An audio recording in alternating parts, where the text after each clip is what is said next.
Ils ont le dos large, les jeunes de 18 à 30 ans. Des fois, ils sont durs à saisir. Il y a Stéphane Simard, qui est auteur également conférencier, qui vient d'écrire un livre sur la génération Y. Il me fait plaisir d'en discuter avec lui. Monsieur Girard, bonjour. Bonjour, M. Gagnon. Vous dites dans votre livre que la génération Y, c'est plus que jamais ce qu'elle veut. Les personnes de 40 ans et plus vous diront, ils ont de la misère en bébite, par contre. Oui, mais la perception qu'on a souvent du côté du marché du travail, c'est qu'effectivement, ils sont très décidés au niveau des conditions de travail. Puis ce qui explique ça, c'est que c'est la première génération qui a vécu le fait que les deux parents travaillent. Donc, ils ont vu leurs parents sacrifier beaucoup de choses pour le travail, sacrifier la santé, sacrifier la famille. Et puis là, ils arrivent, puis ils veulent négocier très fermement leurs conditions de travail. Alors, c'est de là que vient cette perception-là qu'ils savent ce qu'ils veulent. Bon. Mais, par contre, on a l'impression que quand ils sont encore aux études, qu'ils savent où ils vont. Il me semble qu'à notre époque, quand on avait 16-17 ans, déjà, notre option était choisie. Aujourd'hui, peut-être en raison de la panoplie de métiers qui existent maintenant, qui existaient peut-être moins à l'époque, qui ont de la difficulté à se faire un choix pour savoir ce qu'ils vont faire plus tard. Oui, vous avez raison. Puis c'est pour ça que les jeunes privilégient beaucoup une relation de mentorat avec leur superviseur. Donc la relation de superviseur ou qui est là pour surveiller ou imposer des choses, ça c'est vraiment out avec la génération Y.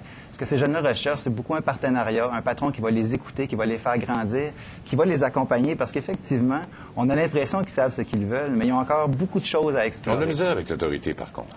Oui, ils ont de la misère avec l'autorité parce que depuis qu'ils sont jeunes, dans le système scolaire, on les montré être autonomes, à être indépendants, à développer leur jugement. Donc, ils veulent aujourd'hui continuer à faire ça. Oui, mais pourtant, la relation, on les a pas trop badigeonnés dans le sens d'orloter plutôt, là, dans le sens où l'échec, ça n'existe pas. Puis quand ils arrivent sur le marché du travail, il y en a des échecs, là, par contre, ils ont de la difficulté à conjuguer avec ça, non?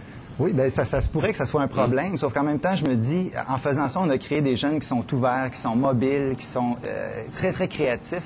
Puis c'est ça qu'on a besoin aujourd'hui dans les organisations, c'est d'aller chercher cette énergie-là que ces jeunes ont, cette créativité-là, cette ouverture sur le monde.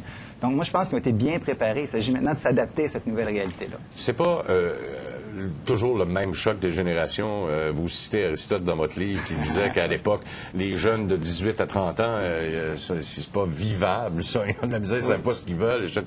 Et pourtant, c'est plusieurs siècles après, sinon une couple de millénaires, on a encore les mêmes constats. C'est pas le choc générationnel, plutôt, qui se poursuit tout le temps.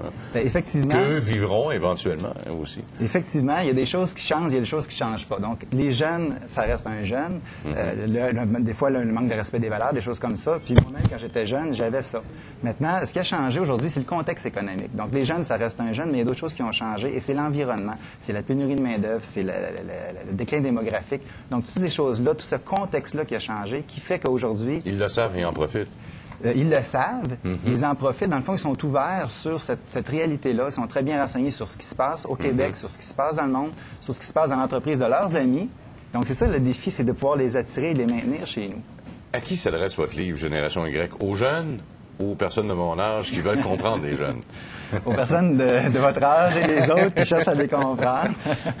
Donc, c'est un livre qui s'adresse aux gestionnaires et aussi les gens qui côtoient ces jeunes-là en environnement de travail pour essayer de comprendre, dans le fond, puis d'optimiser ce potentiel-là parce que c'est important. Il faut vraiment qu'il se passe quelque chose avec cette génération-là. Moi, j'ai 3 jeunes enfants. Je suis très préoccupé par l'avenir et je me dis qu'il faut miser sur eux autres. Il faut qu'ils soient à la bonne place au bon moment. Comment on va les appeler, ceux-là, la génération Z, nos jeunes? Parce qu'on va commencer avec la génération X, la génération Y. La prochaine batch, donc, la génération Z. Merci beaucoup, M. Simard, de votre visite et bon succès avec votre livre. Génération Y, attirer, motiver, conserver les jeunes talents. Merci beaucoup, M.